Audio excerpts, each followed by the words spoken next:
5. The elevator, a smoke box, gray and thick. Buck and Danny puffed and blew everlasting cigarettes. Thought when the doors opened up, the smoke would rush out, but instead it became a still cloud trapped in a steel cube. Cigarette smoke ain't supposed to be no wool blanket. Ain't supposed to be no blizzard, no snowy TV.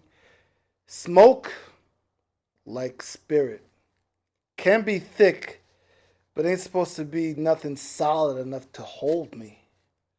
I fanned and coughed, expecting whoever was waiting to wait for the next one. Who wants to get on an elevator full of smoke?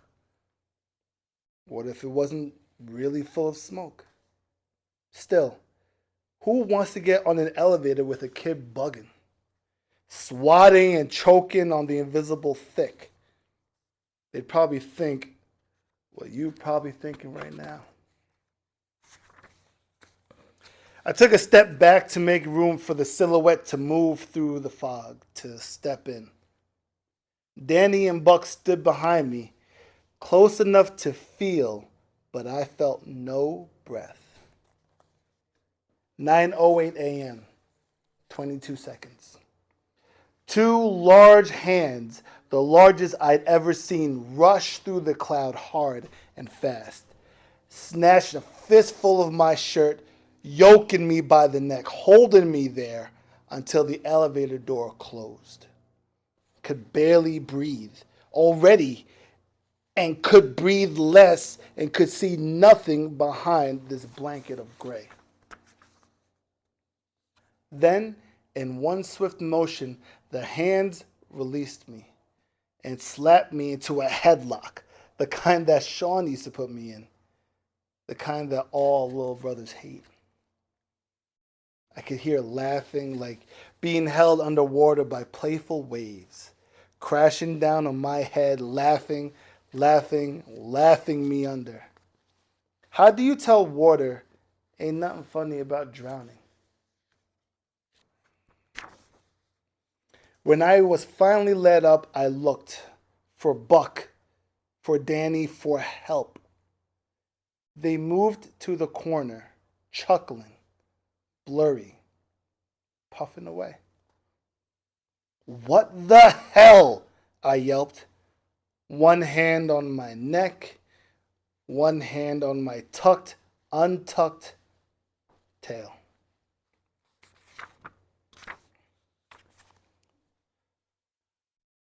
What you reaching for and why you reaching for it?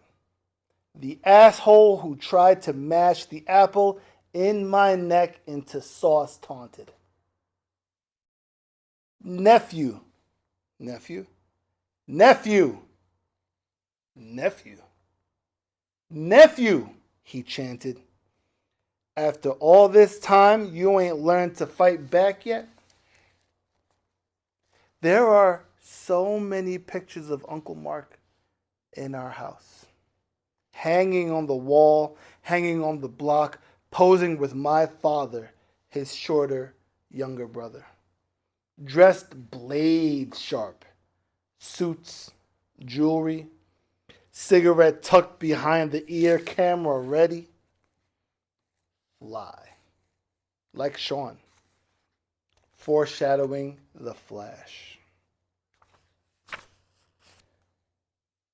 Uncle Mark? I let my hand fall to my side, swallowed hard. Am I going insane? Come here, kid, Uncle Mark said. Let me look at you. I stepped closer. Taller than me, taller than everyone. 6'4", 6'5", 6 feet deep. Rested his hands on my shoulders, the weight of him bending me at the knees. Look like your damn daddy, he said. Just like him. My mother told me 2 stories about Uncle Mark. Number 1, he videotaped everything with the camera, his mother, my grandmother, bought him for his 18th birthday. Dance battles, gang fights, block parties, but he dreamed of making a movie. Script idea: boy, Mickey, no game, no girl, meets girl. Jesse, the young friend of boy, Mickey's landlord. Girl, Jesse teaches boy, Mickey everything he needs to know about girl, how to impress them, how to treat them. But boy, Mickey uses what he learns to get girl, Jesse, to fall in love with him. But her boyfriend, boy, Mickey's landlord, finds out and kicks him and girl, Jesse, out of the building. So they're in love, but they're homeless. But they're happy. Casting of the worst, stupidest movie ever. Boy, Mickey, to be played by Uncle Mark's little brother, my father, Mikey. Girl, Jessie, to be played by the younger sister of girl, Uncle Mark used to date, Shari, my mother. Uncle Mark pulled me in for a hug. But how you hug who's haunting you?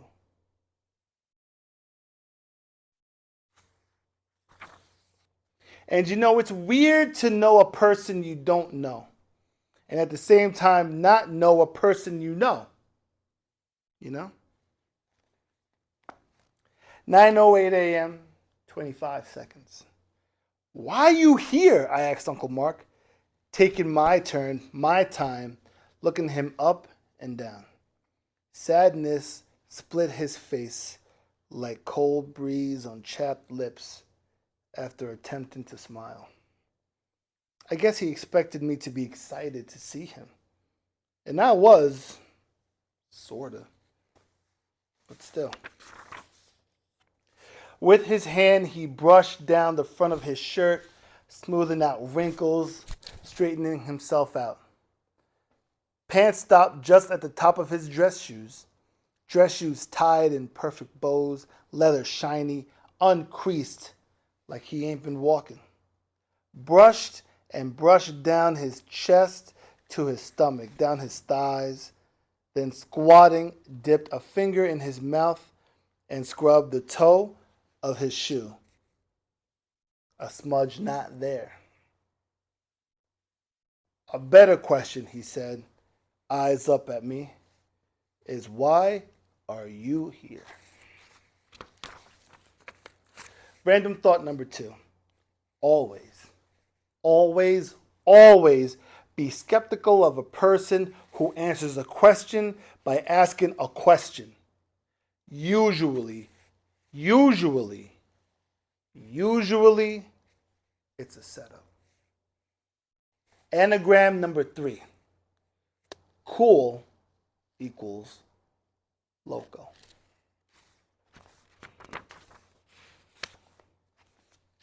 What do you mean? I asked, trying to avoid having to talk about the coldness in my heart and the heater in my waist. What do I mean? He stood up. What do I mean? He repeated, putting hands together, fingertips touching, cracking what sounds like all the knuckles in the world. Listen, kid. Don't play me and don't play with me. It's best you turn it loose before I tighten you up. Okay. I begged, trying to hold him off, trying to avoid being knotted up again. Look, they killed Sean last night, Uncle Mark, and today you woke up ready to make things right, right? I nodded. And the reason why is because for the first time in your life, you realize, or at least you think you could kill someone, right? I nodded. Right? He said louder. Right. But to explain myself, I said, the rules are the rules. Uncle Mark huffed, closed his eyes. I wondered if he was thinking about the rules. He knew them like I knew them. Passed to him, passed them to his little brother, passed to my older brother, passed to me. The rules have always ruled. Past, present, future, forever. Uncle Mark squeezed his lips like he was trying to rip them off, then opened his eyes. Okay, Will, he said, all serious. Let's set the scene. What do you mean, set the scene? I mean, let's play it out. How the whole thing's gonna go down. Play it out like a movie, Uncle Mark explained. We'll go back and forth. I'll start from the top. The scene. Will stands over dead brother Sean, 2 holes in his chest, blood all over the ground.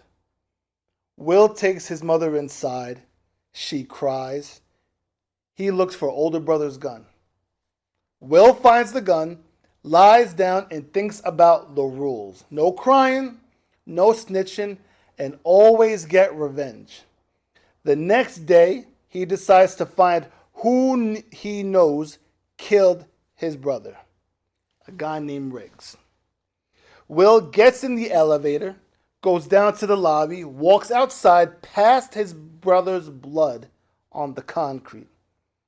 He continues for 9 blocks, gets to Riggs' home, sees Riggs, pulls the gun out, and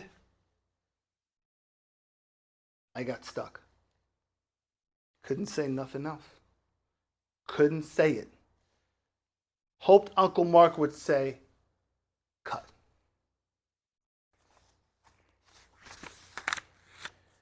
But he didn't.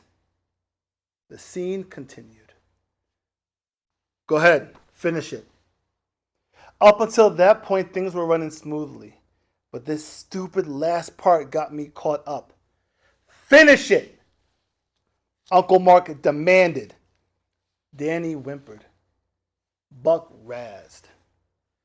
Okay, I said, trying to calm Uncle Mark down. Will pulls out the gun, and I stalled. And my mouth dried out. Words phlegm trapped in my throat like an allergic reaction to the thought of it all. The scene completed. And shoots. Buck finished it for me, said it slowly, dragging out the shh. Then I could finally, painfully hack it up. And shoots.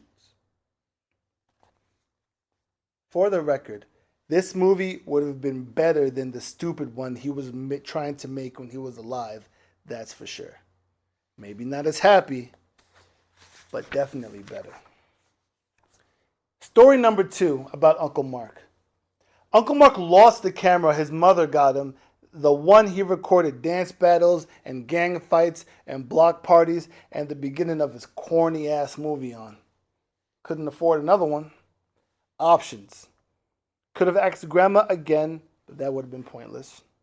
Could have stolen one, but he wasn't about to be sweating, so he wasn't about to be running. Could have gotten a job, but working was another one of those things Uncle Mark just wasn't about to be doing. So he did what a lot of people do around here. His plan to sell for one day. One day. Uncle Mark took a corner, pocket full of rocks to become Rolls Future Finance, and in an hour had enough to buy a new camera. But decided to stick at it just through the end of the day. That's all. Just through the end of the day. I'm sure you know where this is going. He held that corner for a day, for a week, for a month. Full out pusher, money making pretty boy, target for a ruthless young hustler whose name Mom can never remember. That guy took the corner from Uncle Mark, snatched it right from under him, and it wasn't peaceful. Everybody ran, ducked, hid, tucked themselves tight, blew their own eardrums, gouged their own eyes, did what they all been trained to do. Pretend like yellow tape was some kind of neighborhood flag that don't nobody wave but always be flapping in the wind. Uncle Mark should have just bought his camera and shot his stupid movie after the first day. Unfortunately, he never shot nothing ever again. But my father did.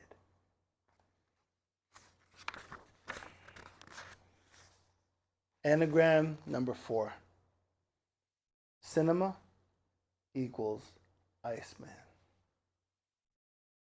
Random thought number 3. Not sure what an Iceman is, but it makes me think of bad dudes. Cold-blooded. 9:08 a.m. 31 seconds. So anyway, after I said it and shoots, it was like the words came out and at the same time went in. Went down into me and chewed on everything inside as if I had somehow swallowed my own teeth, and they were sharper than I'd ever known. Meanwhile, Uncle Mark reached into his shirt pocket, pulled out 2 cigarettes. Great. More smoke. I hope the second one wasn't for me. I don't smoke. Shit is gross.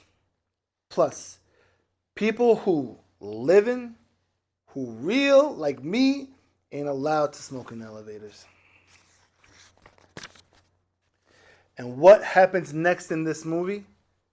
Uncle Mark asked, tucking one cig behind his ear, booger rolling the other between his fingers. Nothing. That's it, the end. I shrugged. He positioned the cig in the corner of his mouth, patted his pockets for fire. The end? He murmured, looking at Buck motioning for a light. Uncle Mark said, all chuckle. He leaned toward Buck. Never. Buck struck a match, and the elevator came to a stop again.